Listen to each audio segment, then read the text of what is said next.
आपण स्वागत करूया आपल्या सगळ्यांचे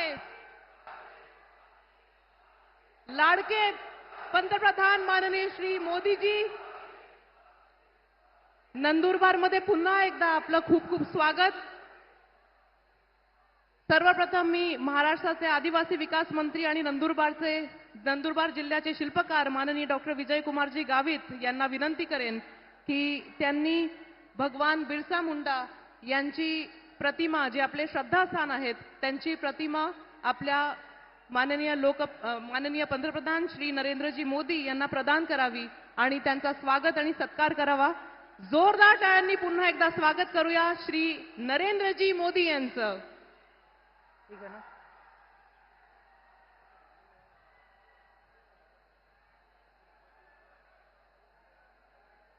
जय श्रीराम, जय श्रीराम. अब की बार यानंतर आपल्या महासांसद रत्न डॉक्टर हिनाताई विजयकुमार गावित यांना मी विनंती करते की समस्त आदिवासी बांधवाचे प्रेरणास्थान एकलव्य यांची प्रतिमा भेट देऊन आपण मोदीजींचं इथे स्वागत आणि सत्कार करूया.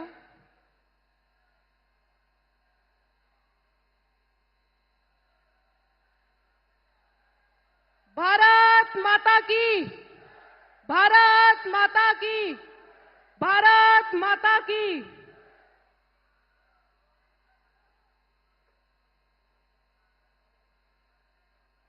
यानंतर भाजपचे महामंत्री माननीय विजयभाऊजी चौधरी यांना मी विनंती करते की त्यांनी मानाची पगडी आणि पट्टा श्री मोदीजी यांना प्रदान करावा आणि पालकमंत्री श्री अनिलजी पाटील यांनी स्वामी विवेकानंदांची प्रतिमा त्यांना प्रदान करावी.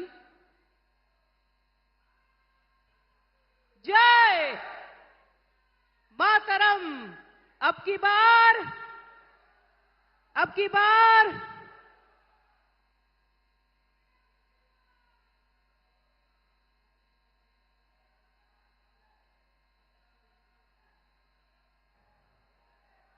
यानंतर आपल्या सगळ्यांचे प्रेरणास्थान, ज्यांनी हिंदू हृदय सम्राट आदरणीय बाळासाहेब ठाकरे आणि धर्मवीर आनंदजी दिघे साहेबांच्या विचारांचा वसा आणि वारसा अखंडपणे पुढे घेऊन जाताना हिंदुत्वाचा जयघोष केला, असे महाराष्ट्राचे लाडके मुख्यमंत्री नामदार एकनाथजी शिंदे साहेबांसाठी जोरदार टाळ्या.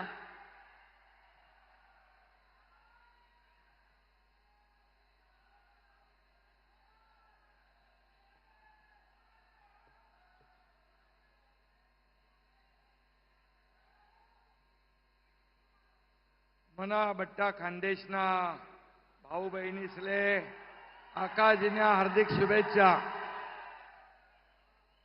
छत्रपती शिवाजी महाराज की जय. भवानी.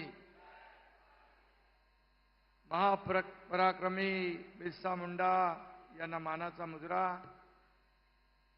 आपले विश्वनेते, लोकप्रिय आणि यशस्वी प्रधानमंत्री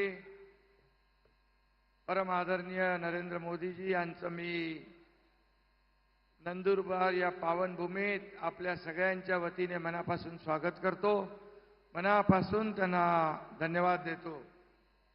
आजच्या या महायुतीच्या जाहीर सभेला उपस्थित आमचे लोकप्रिय उपमुख्यमंत्री देवेंद्र फडणवीसजी, पालकमंत्री गावित, दुसरे आमचे मंत्री पाटील, व्यासपीठावरील सर्व सन्माननीय मान्यवर आणि प्रचंड मतात एवढ्या बहुसंख्येने आपण भर उन्हात उपस्थित झालात, ते आपले सर्व बांधव भगिनी, पत्रकार मित्रांनो. खरं म्हणजे रस्त्याला आणखी एवढी प्रचंड रांग आहे गाड्यांची आणि माणसांची की त्यांना यायला इथे म्हणजे सगळे रस्ते माणसांनी फुललेले आहेत. आणि आदरणीय प्रधानमंत्री मोदीजींच्या सभेला असा सगळा जनसमुदाय लोटतो, जनसागर लोटतो. खरं म्हणजे अशी लोकप्रियता कोणाला लाभली आहे का बाबा? देशात नाही तर जगामध्ये सगळ्यात लोकप्रिय माणूस कोण आहे? व्यक्ती, त्यांचं नाव आहे नरेंद्र मोदीजी. आणि याचा आपल्याला अभिमान आहे, आपल्याला गौरव आहे. तर म्हणजे अक्षय तृतीच्या शुभ मुहूर्तावर मोदीजी इथे आलेत. त्यामुळे 4 जूनला डॉक्टर हिना गावित यांच्या विजयाची शुभवार्ता पक्की झालेली आहे. नंदुरबारच्या जनतेने ठरवलंय, डॉक्टर हिना गावित गेल्या पाहिजे दिल्लीत आणि पाडवी राहिले पाहिजे गल्लीत.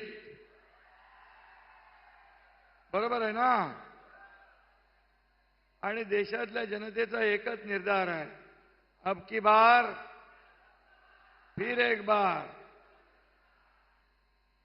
मोदीजी अपने आदरणीय प्रधानमंत्री, लोकप्रिय प्रधानमंत्री, मैं आपको बताना चाहता हूं, ये हमारे नंदुरबार की जनता अपनी संस्कृति, अपना धर्म, अपना कर्म के लिए बहुत सजग और जागरूक रहते हैं.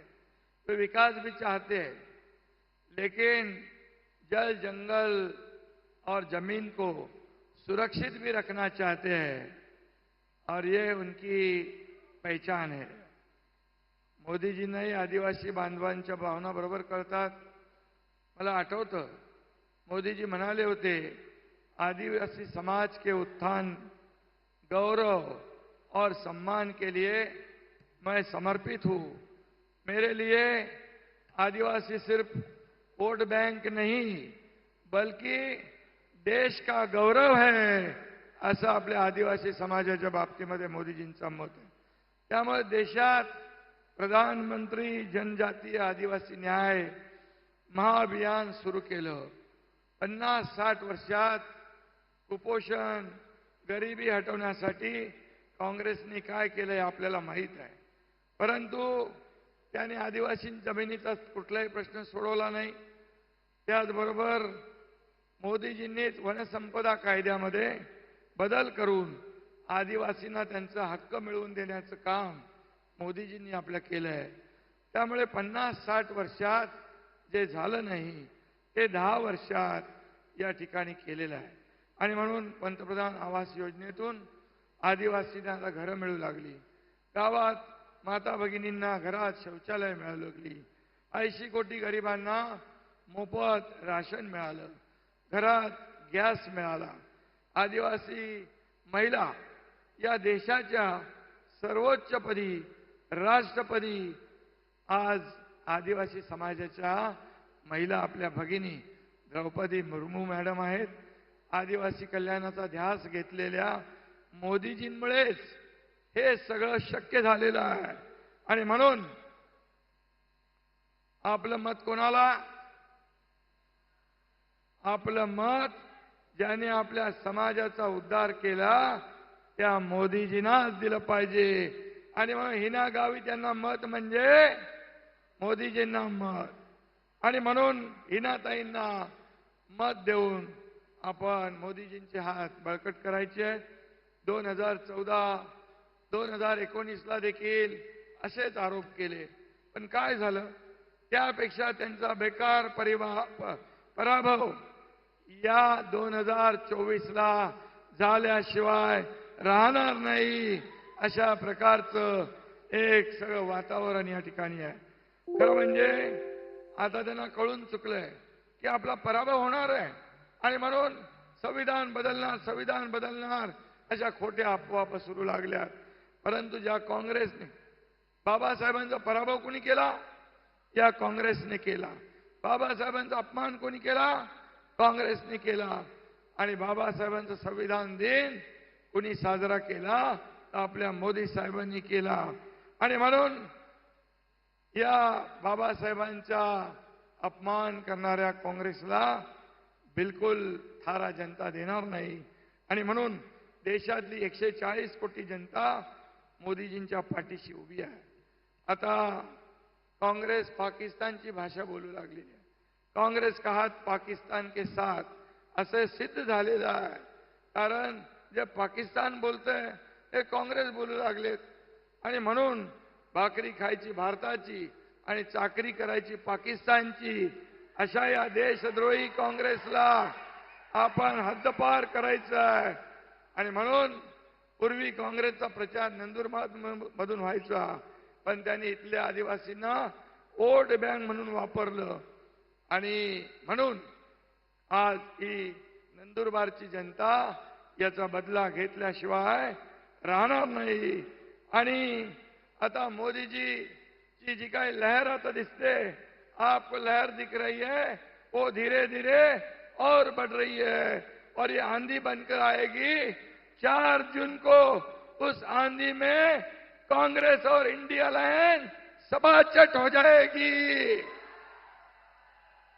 आणि मोदीजी प्रधानमंत्री पदाची हॅट्रिक करणार आणि हिनाताई देखील पुन्हा निवडून येणार. गेल्या 10 वर्षात हिनाताईंनी केलेलं काम, विकास कामं इथल्या जनतेसमोर आहेत. आणि म्हणून गेल्या 10 वर्षात मोदीजींनी केलं काम, केंद्र सरकारने केलेलं काम आपल्या समोर आहे. आपल्या राज्य सरकारने 2 वर्षात केलेलं काम आपल्या समोर आहे. आणि म्हणून आपल्या महाराष्ट्रातली जनता सुज्ञ आहे, कामाला महत्व देईल. आणि म्हणून मी आपल्याला एवढंच सांगतो की आज या नंदुरबार मधल्या जनतेला माझी विनंती आहे की ज्यांनी 2014ला मोदीजींना आरोप केले त्यांचा सुपडा साफ झाला. 2019ला आरोप केले तेव्हा जास्ती जनता जवळ आली. आता 2024ला पण ते आरोप करतायत. यांना आता काय दाखवणार जनता? त्यांचा कायमचा घरचा रस्ता दाखवून देईल आणि मोदीजींना पुन्हा या देशाचं प्रधानमंत्री करतील. मी एवढंच सांगतो, आपल्या सरकारने आदिवासी आश्रमशाळा, विद्यार्थ्यांना PhD साठी फेलोशिप, 1.5 लाखापेक्षा जास्त विद्यार्थ्यांना 10वी नंतर स्कॉलरशिप, 2 लाखापेक्षा जास्त वन हक्क दावे आपण मान्य केलेत. कुपोषण निर्मूलनासाठी टास्क फोर्स तयार केलाय. डोंगर दऱ्यात राहणाऱ्या आदिवासी बांधवांना मुख्य प्रवाहात आणण्याचं काम मोदीजींनी केलंय. आणि म्हणून ही निवडणूक डॉक्टर गावित किंवा तुमची आमची नाही आहे. ही निवडणूक राष्ट्र घडवणारी आहे. ही निवडणूक महासत्ता घडवणारी आहे. ही निवडणूक देशाच्या विकासाची आहे.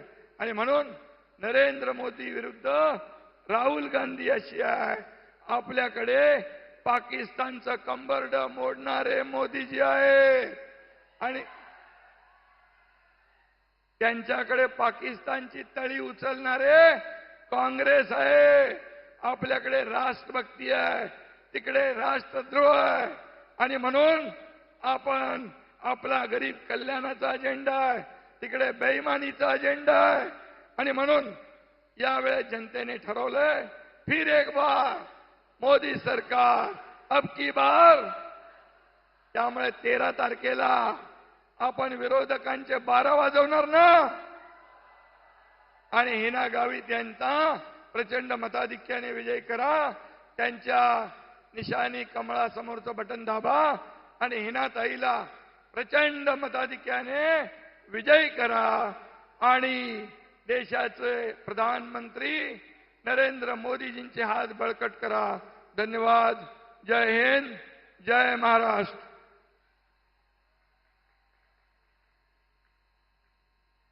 भारत माता की. मेरा देश मेरा परिवार, यानी हम सभी भारतवासी एक बहुत बड़ा परिवार है और इस परिवार के मुखिया हैं हमारे प्यारे मोदी जी.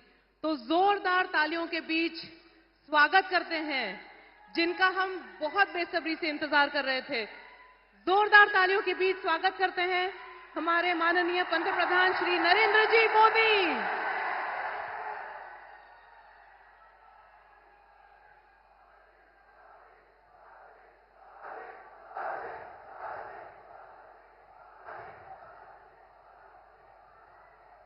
जोहार. नंदुरबार मधील माझ्या सर्व भावांना आणि बहिणांना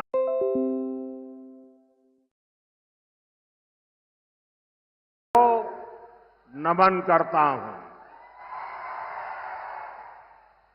मैं महान आदिवासी सेनानी राघोजी भांगरे को श्रद्धापूर्वक प्रणाम करता हूं। हम सबको प्रेरणा देने वाले जननायक कृष्णाजीराव सावले, महात्मा ज्योतिबा फुले, सावित्रीबाई फुले, उनको भी आदरपूर्वक स्मरण करते हुए प्रणाम करता हूं। साथियों, आज अक्षय तृतीया आखा तीज का शुभ पर्व है। मैं सभी देशवासियों को और खास करके मेरे किसान भाई बहनों को अक्षय तृतीया की बधाई देता हूं।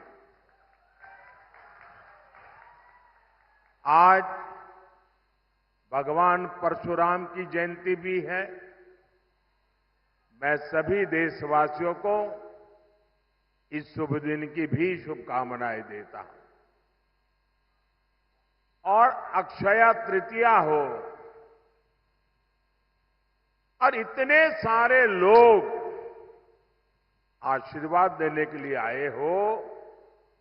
अक्षय तृतीया के जो आशीर्वाद मिलता है ना, वो भी अक्षय होता है। आज जितनी विशाल संख्या में आपका ये आशीर्वाद ये पक्का कर रहे हैं, पुनः एकदा पुनः एकदा पुनः एकदा। मैं देख रहा हूं अभी भी हुजूम का हुजूम अंदर आ रहा है।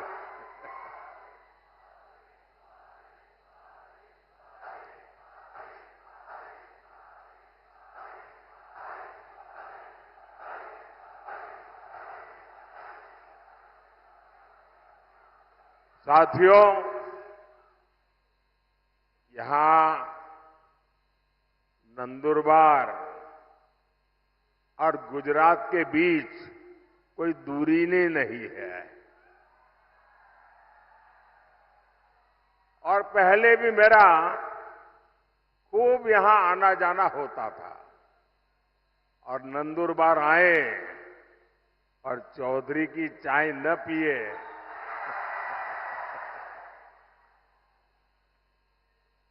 चौधरी की कड़क चाय यानी नंदुरबार की यादों से जुड़ जाती है। और चाय का रिश्ता और आपके प्यार का कर्ज मोदी कभी भी भूल नहीं सकता। साथियों, वंचितों आदिवासियों की सेवा मेरे लिए परिवार के सदस्य की सेवा जैसी है। मैं कांग्रेस के शाही परिवार की तरह बड़े घराने से नहीं निकला हूं। मैं तो गरीबी में ही बड़ा हुआ हूं। मुझे पता है यहां आपने कितनी तकलीफ उठाई है। हमारे आदिवासी भाई बहन यहां काफी ऊंचाई पर भी रहते हैं। पानी के लिए कैसे आपको उतरकर नीचे आना पड़ता था, तब पानी मिलता था। ये माताएं बहनों को सबको मालूम है। आपके जीवन में भी मुश्किलों का पहाड़ था। कितने ही आदिवासी परिवारों के पास पक्का घर नहीं था। आजादी के 60 साल बाद भी गांवों में बिजली नहीं पहुंची थी और इसलिए मोदी ने संकल्प लिया था, हर गरीब को घर, हर आदिवासी को घर, हर आदिवासी के घर में पानी, हर परिवार को पानी की सुविधा। दूर सुदूर जंगलों में भी गांव क्यों न हो, हर गांव में बिजली। साथियों, हमने नंदुरबार के करीब 1.25 लाख, देखिए आजादी के 70 साल के बाद मैं कह रहा हूं, करीब 1.25 लाख गरीबों को हमने पीएम आवास पक्का घर दिया सिर्फ नंदुरबार में। और मेरा एक काम है, मैं करोगे आप लोग? मेरा एक काम करोगे? ये मेरा दिली काम है, करोगे? माताएं बहनें करेगी? ये जो पीछे लोग खड़े हैं वो करेंगे? हाथ ऊपर करके बताओ, करेंगे तो मैं बताऊं करेंगे।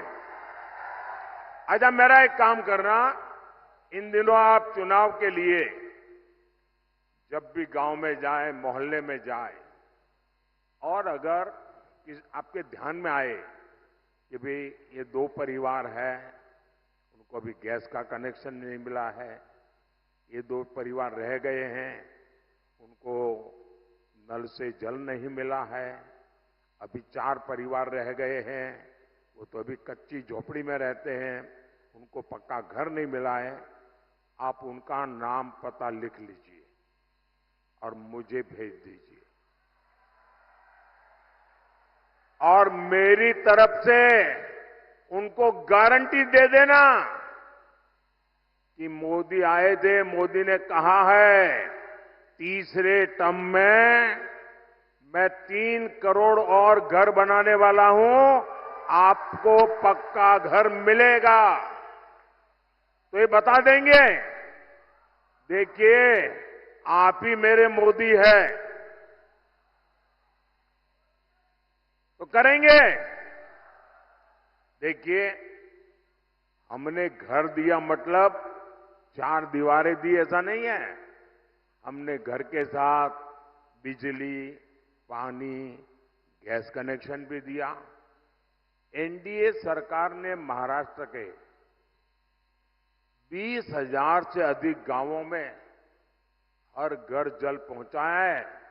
मैं शिंदे जी, देवेंद्र जी को बधाई देता हूं, आपने मेरे हाथ मजबूत कर दिए।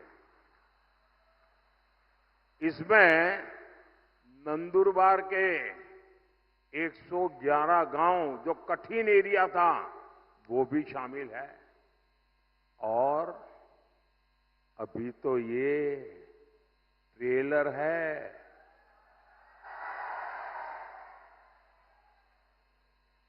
अभी तो मोदी को बहुत कुछ करना है और आपके लिए करना है। साथियों,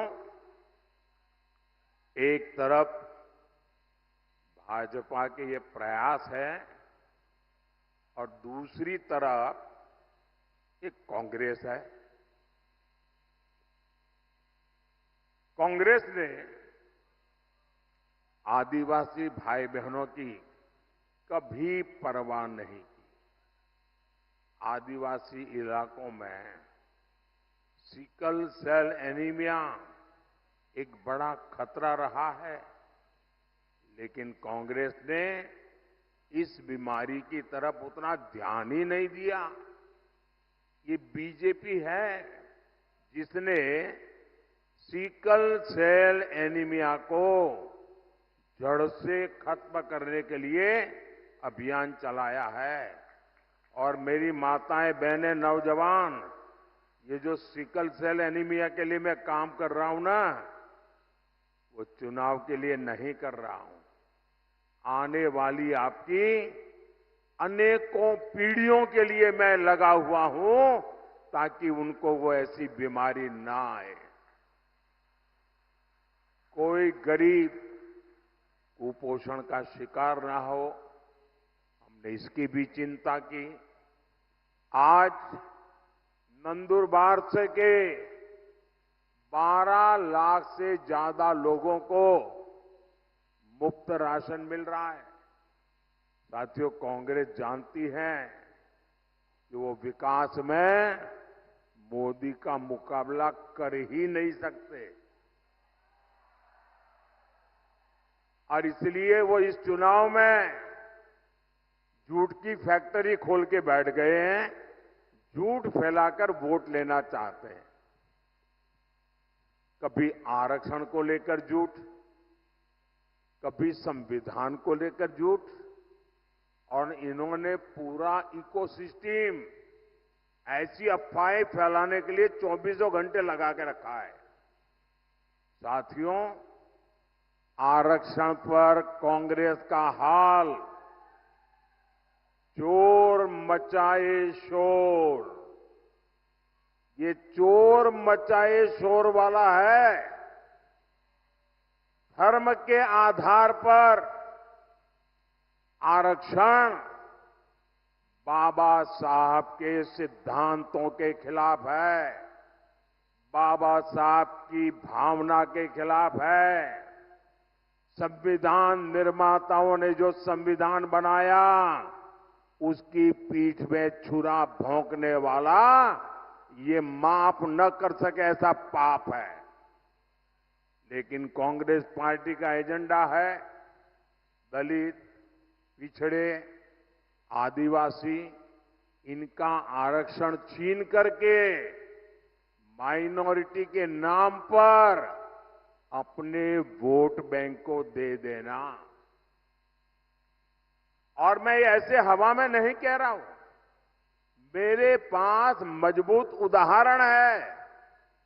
और इसलिए मेरे भाई बहन, आप घर घर हर एक आदिवासी परिवार को समझाइए, और मेरे आदिवासी समाज के पढ़े लिखे लोग हैं उनको भी मैं करबद्ध प्रार्थना करता हूं कि आप समाज को जगाइए। ये कितना बड़ा संकट कांग्रेस वाले लेकर के आए हैं।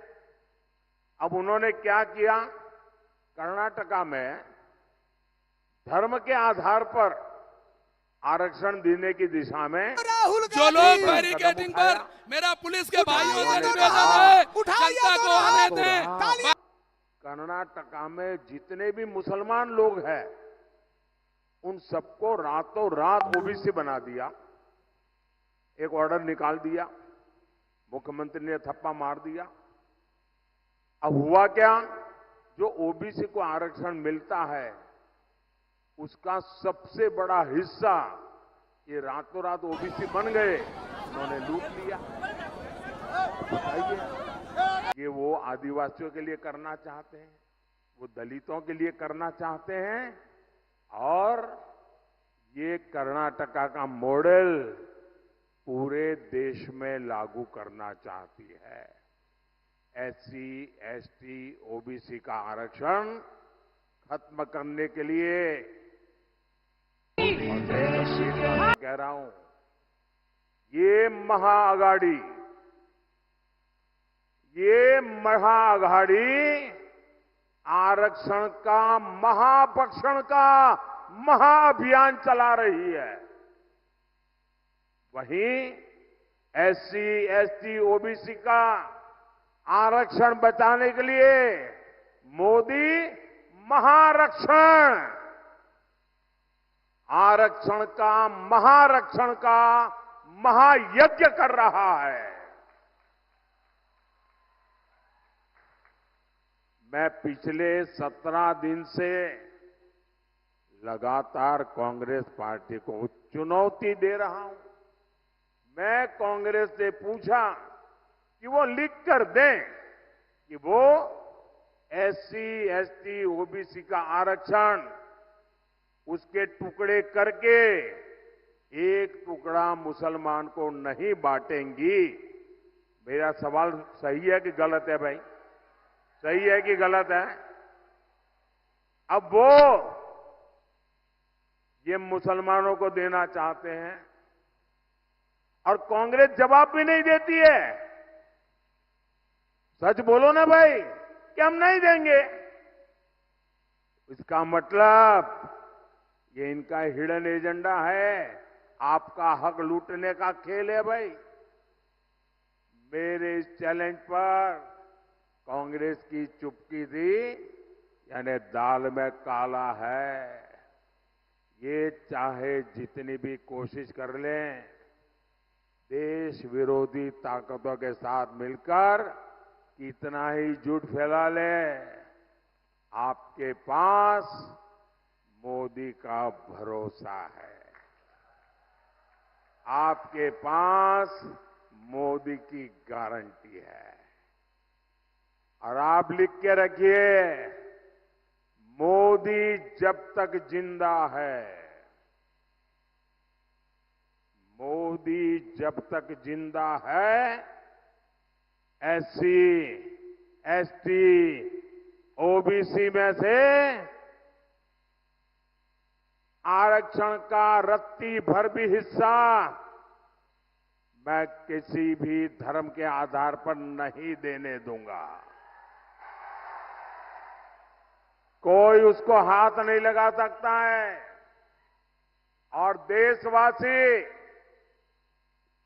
मैं बड़े जिम्मेवारी के साथ कहना चाहता हूं और दायित्व के साथ कहना चाहता हूं, वंचित का जो अधिकार है, चाहे एससी हो, एसटी हो, ओबीसी हो, वंचित का जो अधिकार है, मोदी उसका चौकीदार है।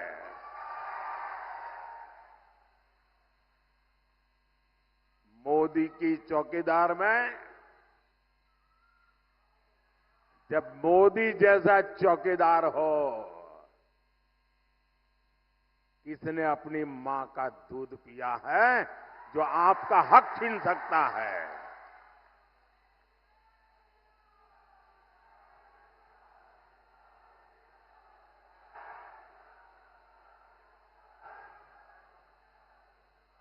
साथियों,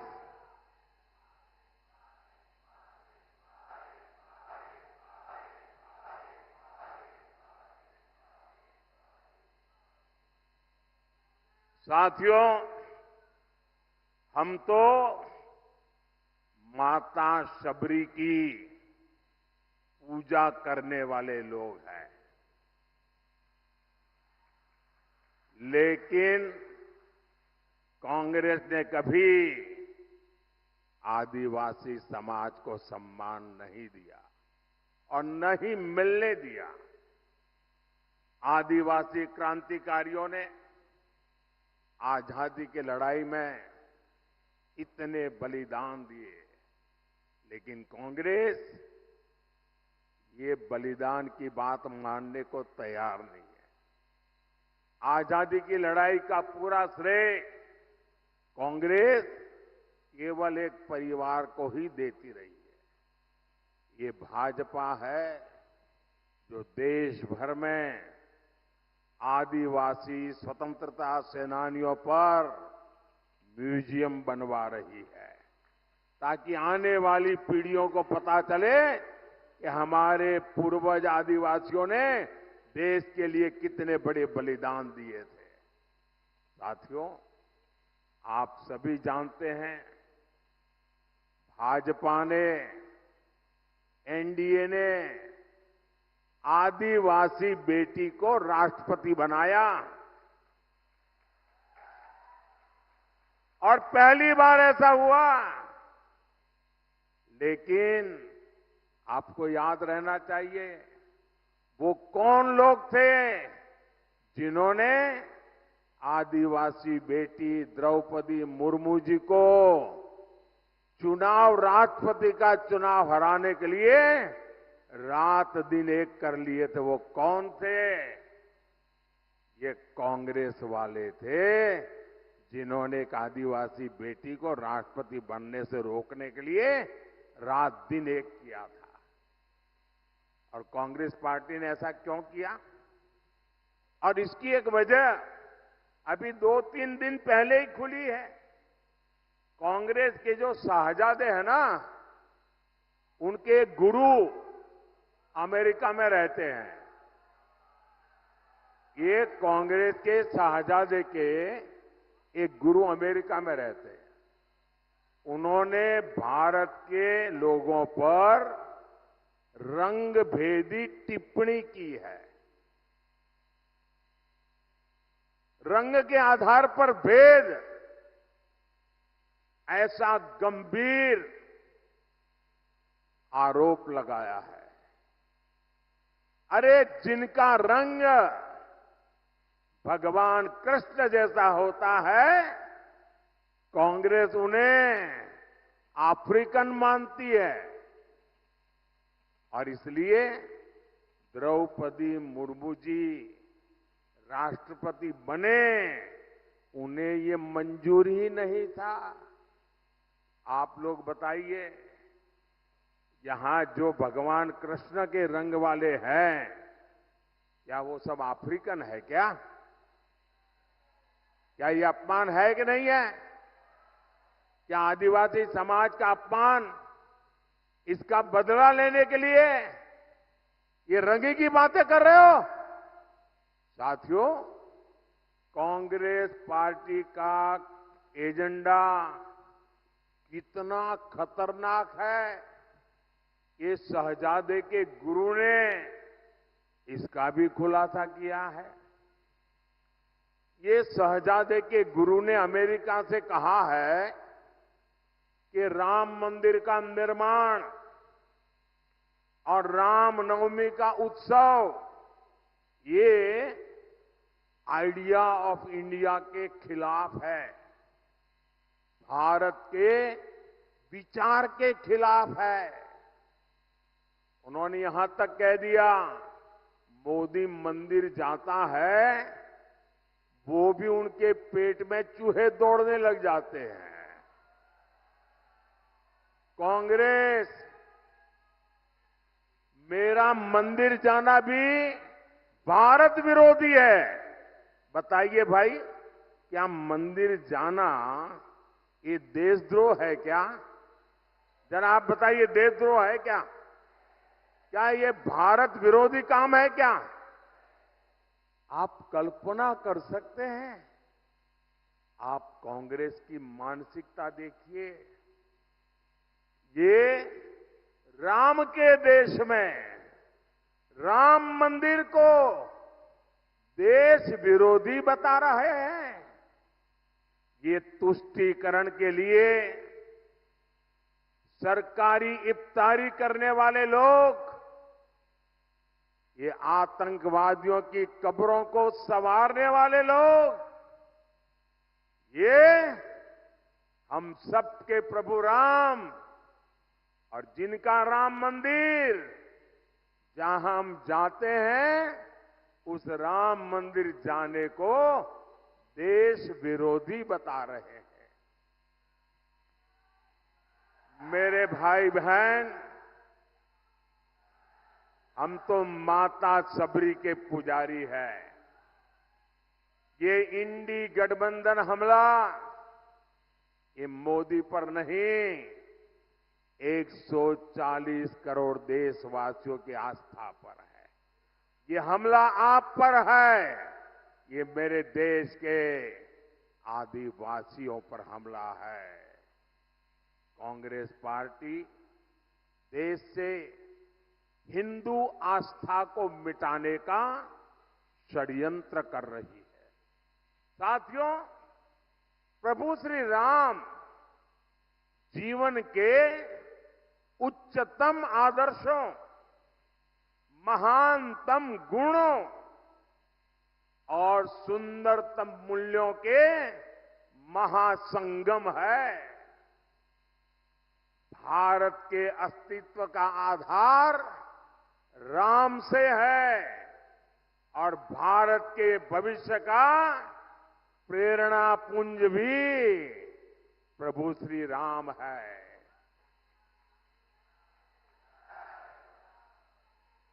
यही यही महाराष्ट्र की धरती पर ये संत आवाज उठी थी, विश्वाचा विश्राम रे, स्वामी माजा राम रे।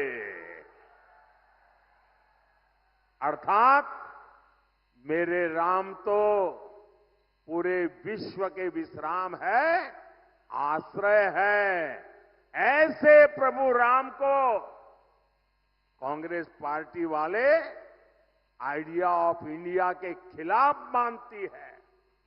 भगवान श्री राम की सीख है, परहित सरीस, धर्म नहीं भाई, पर पीड़ा सम नहीं अधमाई। अर्थात दूसरों की सेवा से, परोपकार से बढ़कर कोई धर्म नहीं है, और किसी को पीड़ा देना ही सबसे बड़ा पाप है। ऐसे प्रभु राम को शहजादे, उनके गुरु और Congress party India idea of India के खिलाफ मानती है। हमारे राम कहते हैं, कोमल चित दिनह पर दाया, मन वच क्रम ममा भगति अमाया। अर्थात जो दीन दुखियों की पीड़ा को जानता है, महसूस करता है, वही मेरा भक्त है। ऐसे प्रभु राम को कांग्रेस आइडिया ऑफ इंडिया के खिलाफ मानती है, और ये भगवान राम की ही शिक्षा है। धर्मुनु दुसुर, धर्मो न दुसर, सत्य समाना, आगम निगम पुराण बखाना। अर्थात सत्य से बढ़कर कोई धर्म नहीं है। ऐसे प्रभु राम को कांग्रेस आइडिया ऑफ इंडिया के खिलाफ मानती है। ये राम ही है, ये राम ही है जो सभी दीन दुखियों को, वंचितों को गले लगाकर अपने पास बैठाते हैं। सहज सहज स्नेह विवश रघुराई, सहज स्नेह विवश रघुराई, पूछी कुशल निकट बैठाई। ऐसे प्रभु राम को कांग्रेस आइडिया ऑफ इंडिया के खिलाफ मानती है। हमारे राम जनजातीय समाज से कैसे मिलते हैं? हमारे राम जनजातीय समाज को मिलते हैं, पुरजन करी जो हारू घर आए। अर्थात राम आदिवासियों का, उनकी संस्कृति का सम्मान करते हैं, उनसे जोहार करके मिलते हैं। ऐसे प्रभु राम को कांग्रेस आइडिया ऑफ इंडिया के खिलाफ मानती है। हमारे प्रभु श्री राम ने हमें सिखाया है, और ये जो लोग देश छोड़ करके भाग गए हैं, वो जरा कान खोल के सुन ले। हमारे प्रभु राम ने सिखाया है, अपि स्वर्णमयी लंका न में लक्ष्मण रोचते, जननी जन्म भूमिश्च स्वर्गादपि गरीयसी। अर्थात हमारी मातृभूमि स्वर्ग से भी बढ़कर है। यानी राष्ट्र प्रथम, नेशन फर्स्ट।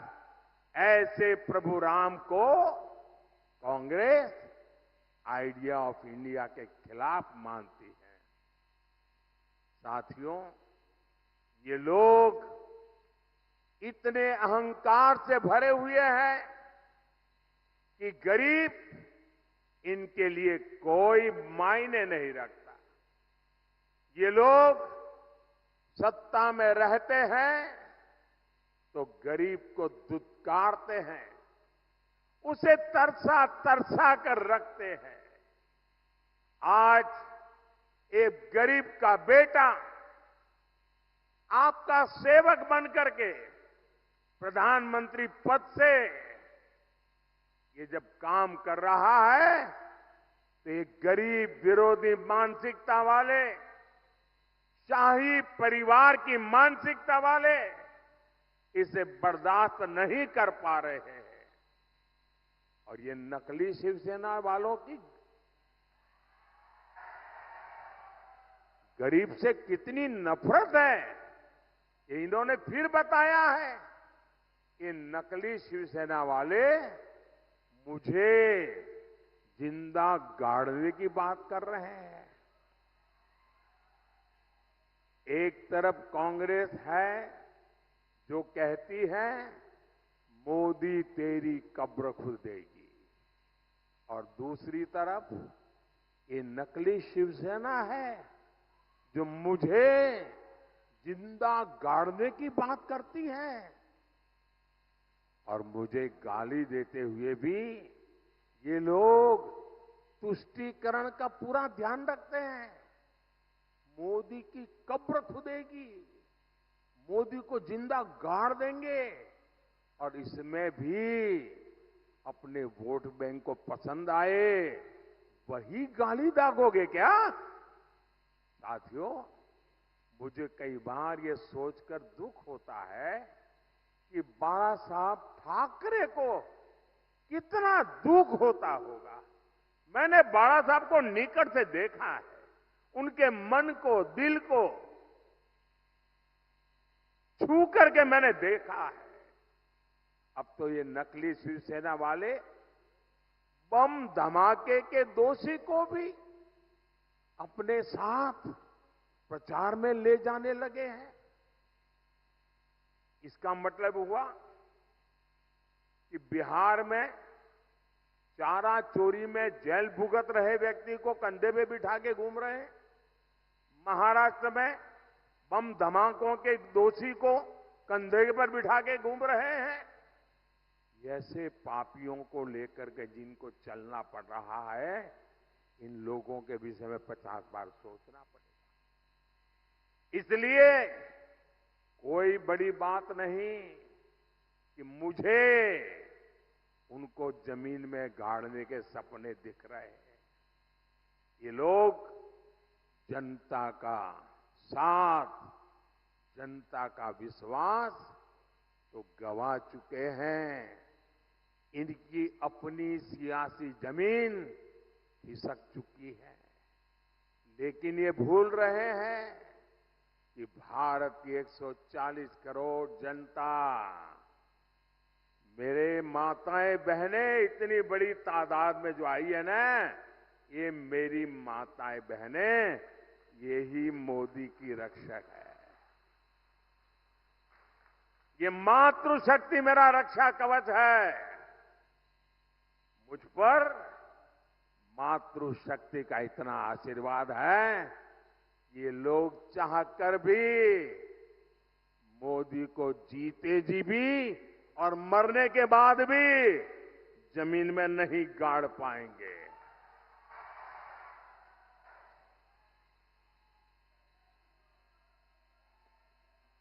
साथियों, महाराष्ट्र के एक दिग्गज नेता 40-50 साल से वो ऐसे ही कुकरी मारते रहते हैं। बारामती के चुनाव के बाद वो इतने चिंतित है कि उन्होंने एक बयान दिया है। और ये बयान उन्होंने, मैं पक्का मानता हूं कि काफी लोगों से विचार विमर्श करके ही दिया होगा। वो इतने हताश और निराश हो गए हैं कि उनको लगता है कि अगर 4 जून के बाद सार्वजनिक जीवन में, राजनीतिक जीवन में अगर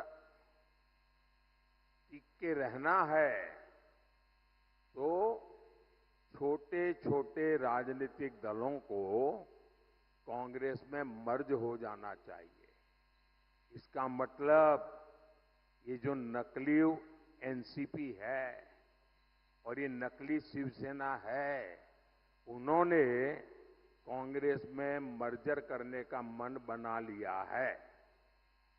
अब आपको मैं बताता हूं, जब 4 जून के बाद कांग्रेस में जाकर के मरने के बजाय अरे सीना तान करके हमारे अजीत दादा के साथ और शिंदे जी के साथ आओ, बड़े शान से सपने पूरे हो जाएंगे। भाइयों बहनों, 13 मई को कांग्रेस और इंडी अघाड़ी को आपका वोट ही जवाब देगा। नंदुरबार से हमारी बेटी हिना गावित जी आपकी सुख दुख की साथी है, और आप जानते हैं ना हिना मेरी कितनी मदद करती है। पार्लियामेंट में आपने देखा होगा, ये छोटी बेटी है लेकिन पार्लियामेंट में विपक्ष वालों के छक्के छुड़ा देती है। आप उन्हें ज्यादा से ज्यादा वोट देकर बहुत बड़ी जीत दिलाइए। और मेरा इसके लिए आग्रह है, मतदान ज्यादा होना चाहिए। भाई करोगे? पहले मतदान फिर जलपान, मंजूर है? अच्छा, मेरा एक काम करोगे? जरा हाथ ऊपर करके कहिए। माताएं बहनें बताइए, मेरा एक काम करोगे? जरा हाथ ऊपर करके बताइए, मेरा एक काम करोगे? देखिए, घर घर जाना और लोगों को कहना कि अपने मोदी जी आए थे और मोदी जी ने आपको प्रणाम भेजा है। मेरा प्रणाम पहुंचा देंगे? हर परिवार में मेरा प्रणाम पहुंचा देंगे? बोलिए भारत माता की, भारत माता की, भारत माता की। बहुत बहुत धन्यवाद।